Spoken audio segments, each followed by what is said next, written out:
tremenda, tosca, gloriosa paz do Senhor Jesus Cristo. E uma ótima sexta-feira na presença do Senhor.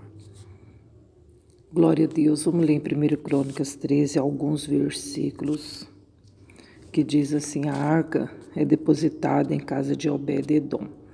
E teve Davi conselho com os capitães dos milhares e dos centos e com todos os príncipes. E disse Davi a toda a congregação de Israel: se bem vos parece, e que vem do Senhor nosso Deus, enviemos depressa mensageiros a todos nossos outros irmãos em todas as terras de Israel, e ao sacerdote e aos levitas, com eles na cidade e nos seus arrebaldes, para que se ajunte conosco. Tornemos a trazer para nós a arca do nosso Deus, porque não a buscamos nos dias de Saul. Então disse toda a congregação que assim se fizesse, porque este negócio pareceu reto aos olhos de todo o povo. Ajuntou-se, pois, Davi a todo Israel, desde Sior do Egito até chegar a Ramate, para trazer a arca de Deus de Criete-Jearim. E então Davi com todo Israel subiu a Bala, e dali a Criate-Jearim, que está em Judá, para fazer subir dali a arca de Deus, o Senhor que habita entre os querubins, sobre a qual é invocado o seu nome. E levar a arca de Deus sobre um carro novo da casa de Abinadab. E Uzá e Aiô guardavam o carro. E Davi e todo Israel alegraram-se perante Deus com toda a sua força, em cânticos e com harpas, e com alaúdes e com tamboris, e com símbolos e com trombetas. E chegando à ilha de Quidom, estendeu Uzá sua mão para ter mão na arca, porque os bois tropeçavam. Então se acendeu a ira do Senhor contra Uzá e o feriu por ter estendido a sua mão à arca e morreu ali perante Deus. E Davi se encheu de tristeza de que o Senhor houvera aberto brecha em Uzá, pelo que chamou aquele lugar Perez Uzá até o dia de hoje. E naquele dia temeu Davi ao Senhor, dizendo: como trarei a minha arca de Deus? Pelo que Davi não trouxe a arca a si, a cidade de Davi, porém a fez retirar a casa de Obed-edom, o egiteu. E assim ficou a arca de Deus com a família de Obed-edom 3 meses em sua casa. E o Senhor abençoou a casa de Obed-edom e tudo quanto tinha. Louvado seja Deus. Então, porém, a gente vê aqui a passagem muito conhecida sobre a arca do Senhor, que estava com os filisteus. Porém, essa arca, ela foi tomada quando o Senhor disse para Samuel fala para Eli que a casa dele está em desordem, ele precisa corrigir os filhos, ele precisa dar um jeito, porque os filhos dele, eles pecam dentro da minha casa, eles prostituem dentro da minha casa, eles levam mulheres lá na tenda e se prostituem, e eles não têm temor de mim. E eles, quando fazem os sacrifícios, eles comem a carne, eles colocam o garfo e pegam a carne precipitadamente antes da hora.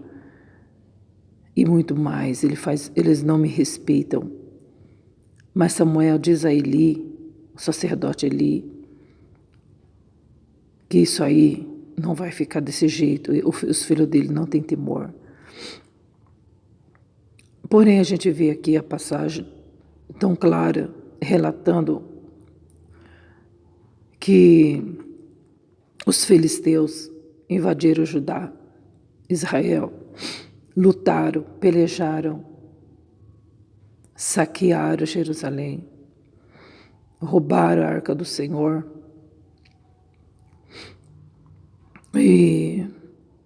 E os filhos de Eli foram mortos.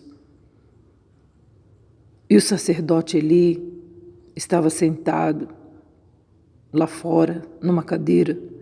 E o sacerdote Eli era muito gordo. E quando vieram dar a notícia da peleja, Eli falou assim: como que vai a peleja? Está tudo bem? Meus filhos estão bem? E a arca do Senhor que foi levada? Como que está? Onde que foi colocado? Como que está? Eu quero notícia. E aí então o mensageiro disse para Eli: os teus filhos morreram, foram mortos na guerra. Ele ficou muito chocado, mas ele já tinha sido alertado sobre isso. Mas ele não tinha autoridade sobre os seus filhos, muito menos contra as coisas do Senhor ali. Ele tinha largado mão, ele não tinha força para lutar, relutar. Ele não buscava mais em Deus.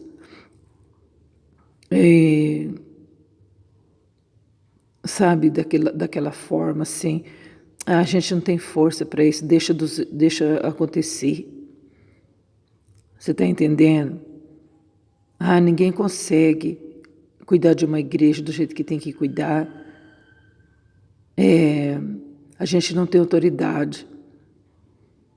Bom, se não tem autoridade, então não pode ficar na frente do trabalho. Porque para ficar na frente do trabalho do Senhor precisa ter autoridade. Não é... Muitas pessoas dizem assim, eu não posso falar nada. A pessoa faz o que quer, apronta, desrespeita a Deus, desrespeita os líderes. E os líderes dizem que não pode fazer nada, não tem autoridade, não tem ousadia, não tem temor de Deus. Eu não posso falar, senão a pessoa não vai dizimar mais. Eu não posso falar porque senão a pessoa sai da igreja e a família dessa pessoa é muito grande, então não posso falar nada. E as pessoas comem o sacrifício de qualquer forma. O que sacrifício? O pão e o vinho representando o sangue de Cristo, a vida de Cristo.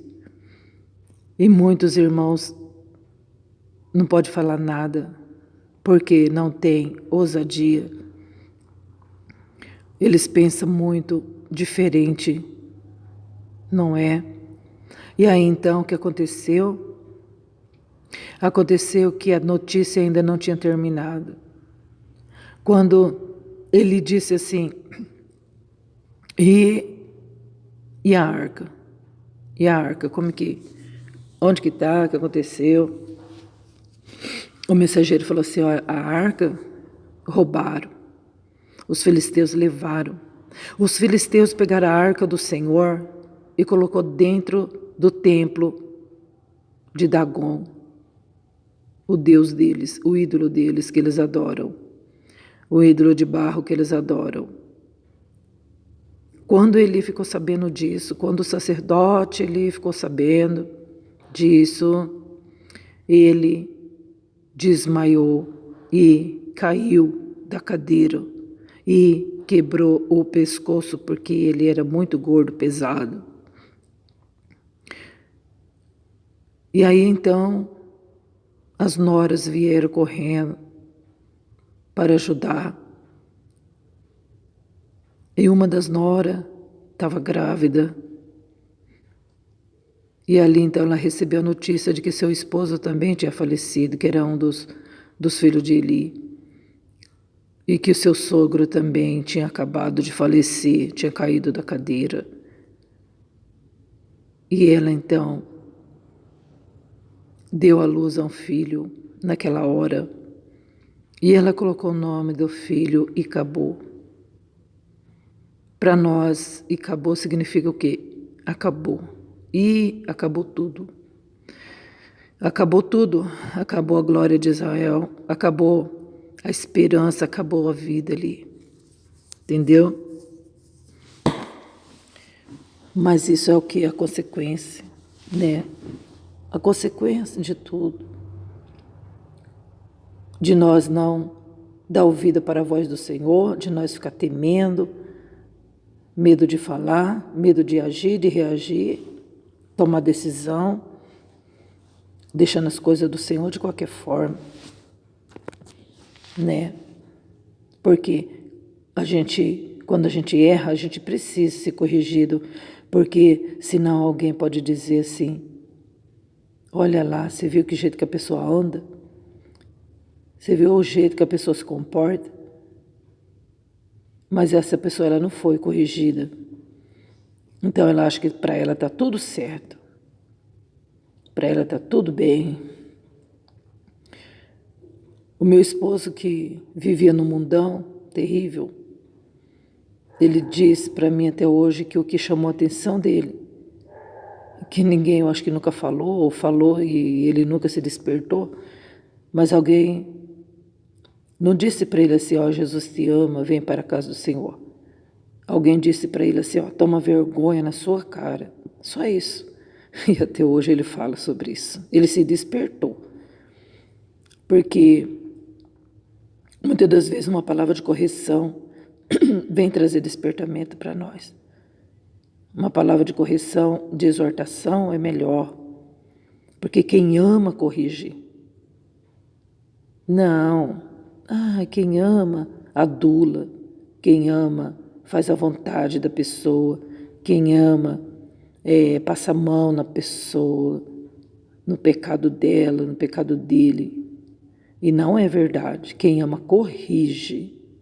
Ainda que doa, ainda que a pessoa se afaste, ainda que a pessoa entregue a sua carteira de membro, ainda que essa pessoa vá embora, mas ela precisa ser corrigida. Um dia essa pessoa vai olhar para trás e vai falar assim: nossa, aquela pessoa tinha razão, o meu pastor tinha razão,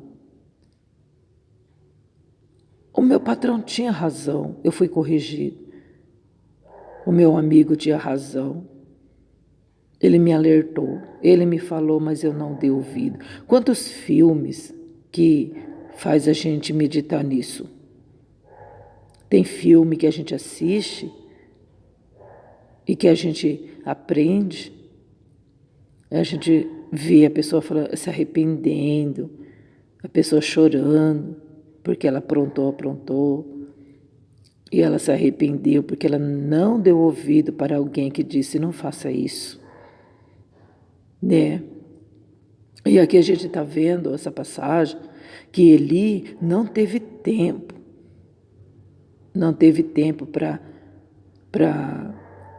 para corrigir, porque o tempo que ele teve, ele não deu ouvido para Deus. Porque Samuel era criança ainda quando Deus falou com ele para ele corrigir a casa.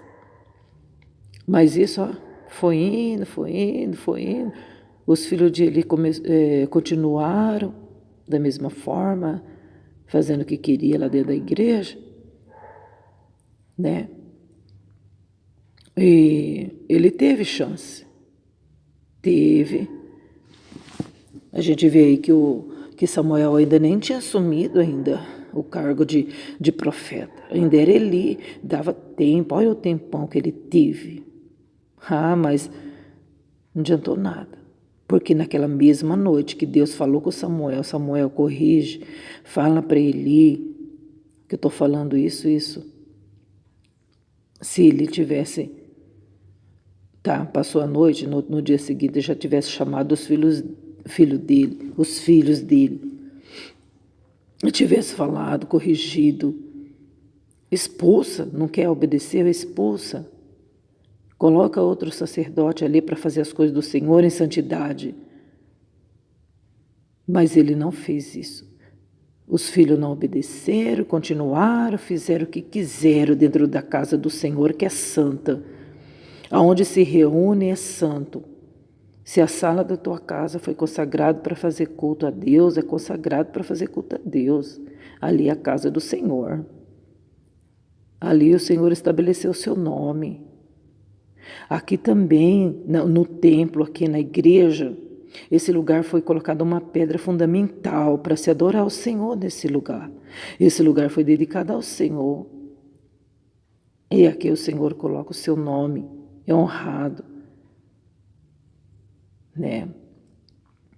Aí sobe É lógico que pecadores somos, mas pecadores arrependidos, lavados e redimidos no sangue do Cordeiro. Agora, quando você sabe que a pessoa é praticante, aí é outro assunto. Praticante mentiroso, praticante viciado, praticante adúltero, se você sabe, é perigoso. É perigoso, né? É perigoso. Porque também a gente não vai falar assim, meu querido irmão,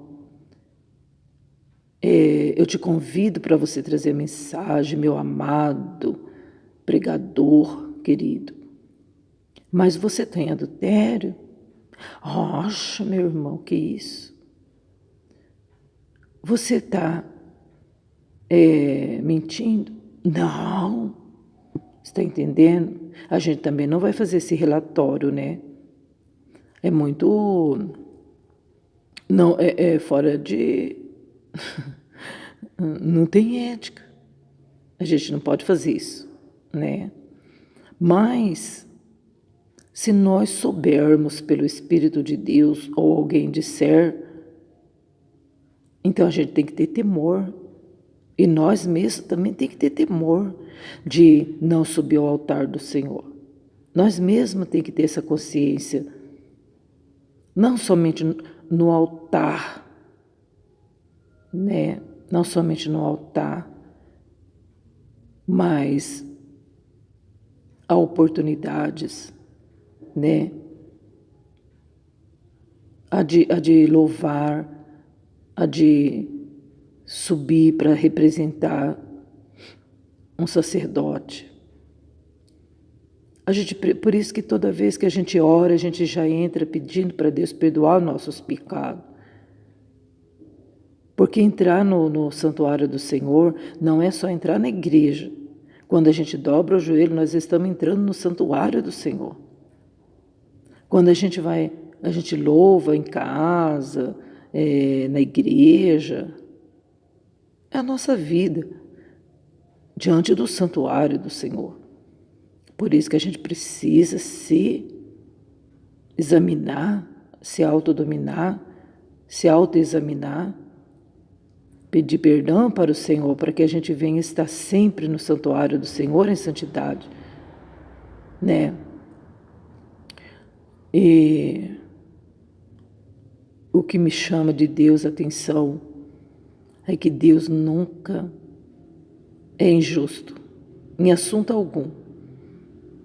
Ele deu tempo, anos de tempo para ele. Anos, não foi 15 dias. Ele deu anos para ele se arrepender, para ele tomar atitude de pai. Ali ele não estava nem fazendo o papel de pai, nem de sacerdote. Nada, nada. Está entendendo?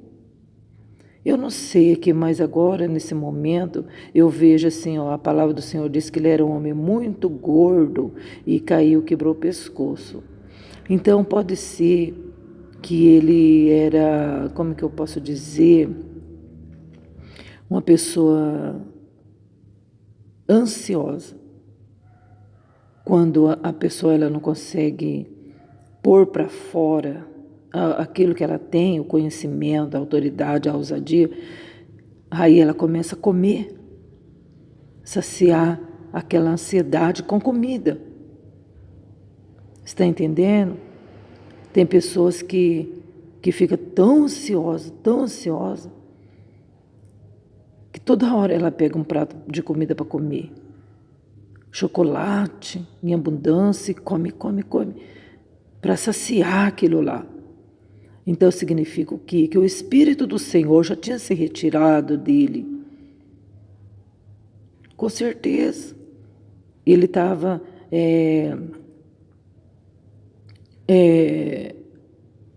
procurando fuga em alimento. Está entendendo? Ele já não estava refugiando no Senhor. Porque nós precisamos ter uma fuga, uma porta de escape. Nós precisamos, senão a gente não suporta. Aonde é? Onde é que você está se refugiando? Onde que é seu ponto de fuga? Será que em alimentos, bebidas, fornicações? Né? Mas nós precisamos ter o nosso ponto de fuga. E sabe que o Senhor nos aconselha hoje para nós confiar nele, obedecer às suas estratégias, porque ele orienta. Ele disse o que seria bom para o povo ali de Israel. Ele disse o que seria. Ele deu as coordenadas. Como não dava mais para conversar com Eli, porque não tinha mais jeito, então Deus falou com Samuel. Deus falou com Samuel. Para Samuel passar o recado para Eli. Eu acho que isso foi mais terrível, porque talvez ele poderia pensar assim, por que Deus não falou comigo diretamente? Por que teve que falar contigo, jovem? Eu não sei se ainda ele era criança, pelo meu entendimento aqui, eu acho que ele ainda era uma criança, Samuel. Então eu acho que ele ficou mais chateado ainda, porque Deus, em vez de falar com ele, foi falar com o menino. Mas é porque, dependendo da situação, Deus nem fala mais com a gente. Deus usa profetas para falar, porque a gente sai do alvo, né? A gente sai. Não é Deus que saiu, é a gente que saiu da posição, entendeu? Porque ali o sacerdote era um sacerdote. Era um homem de autoridade, era um homem que representava a igreja ali, o povo, né? Representava as coisas de Deus ali. Mas só que já não tinha mais diálogo com Deus. Talvez, como eu disse, o ponto de fuga dele talvez era a comida. Ele ficava nervoso por causa que os filhos não obedeciam a ele. Já não tinha mais diálogo com Deus. Aí que era para ele se agarrar com Deus. Aí que era para ele falar, Senhor, eu não estou aguentando mais isso, o que eu faço? E Deus ia falar, olha, ele faz isso, isso, isso. Mas não dava. Que ele saiu da posição. Aí quando Deus usou o menino para falar com Eli, mesmo assim Eli não fez nada, não. Fez nada. Continua do mesmo jeito. Você está entendendo? Oh, meu Deus, tenho dó de Eli. Bom, aí a gente vê as consequências.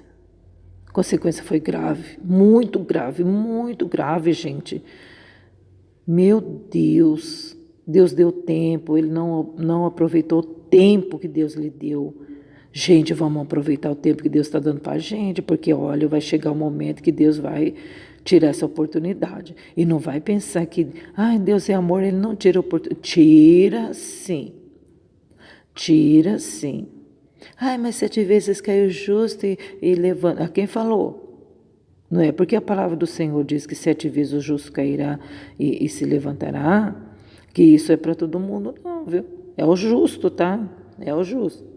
Não vai pensar, né? Ficar aí morgando, como diz a minha filha, né? Ficar aí morgando, ficar aí pensando que Deus se deixa escarnecer, que Deus se deixa ser zombado, capaz, né? Então a gente precisa aproveitar a oportunidade que Deus dá pra gente, né? Glória a Deus. E aí então a gente viu que a consequência foi tão terrível, meu Deus, quantas mortes, saquearam a igreja, roubaram a arca, meu Deus do céu, roubaram a arca, gente, a arca que representava a glória de Deus ali em Israel. Foi-se a glória de Israel, roubaram, né? Foi muito triste, muito triste, muito triste. Levar a arca de Deus para a Filistia.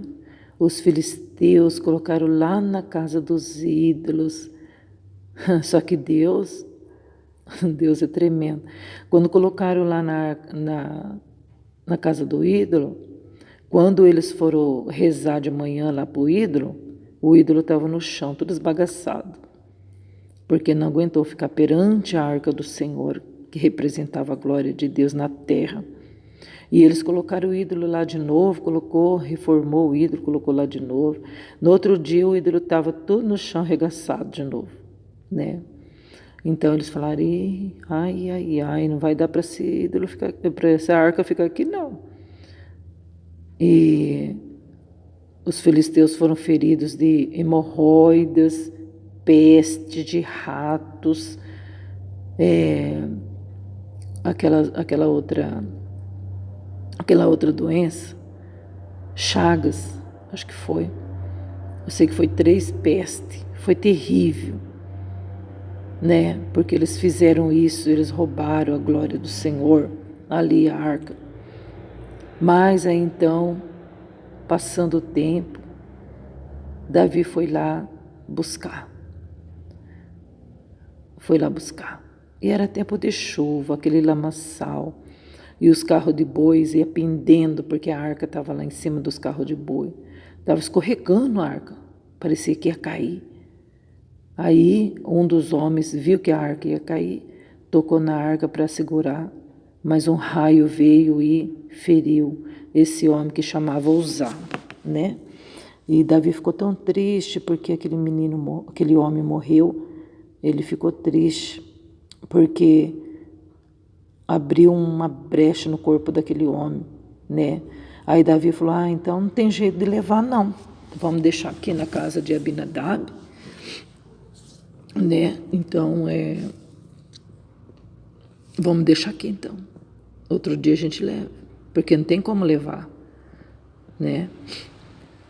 Porque a gente vê que as coisas de Deus é santa, gente, não é qualquer um que toca, não é qualquer um que pode tocar, que pegar, né? Igual a pessoa pega instrumento, bêbado, fumando, adulterando, pega instrumento e vai tocar na casa de Deus. Está entendendo? Como se fosse um showzinho de bar, onde que a pessoa não tem consagração. Está entendendo? Cada coisa no seu lugar. As coisas de Deus é santa, né? Nada impede a pessoa ir tocar no bar, nada impede a pessoa tocar no baile, no forró. O problema é da pessoa. Mas quando se diz as coisas sagradas, já está dizendo sagradas, né? Então, para tudo tem que ter zelo.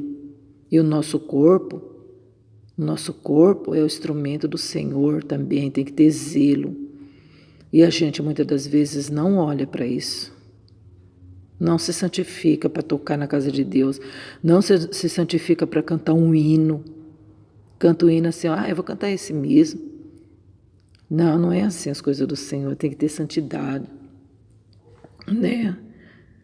Então, a casa...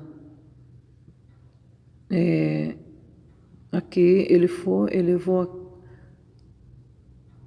levaram a arca de Deus sobre um carro novo da casa de Abinadab e Uzá e Aiô guiavam o carro, que foi onde aconteceu aquilo, né? Aí Davi disse, como que eu vou trazer a arca de Deus? Aí Davi não trouxe a arca a si, a cidade de Davi, porém a fez retirar a casa de Obed-edom, o giteu. Sim, aí eles buscaram a arca que estava na casa de Abinadab, né?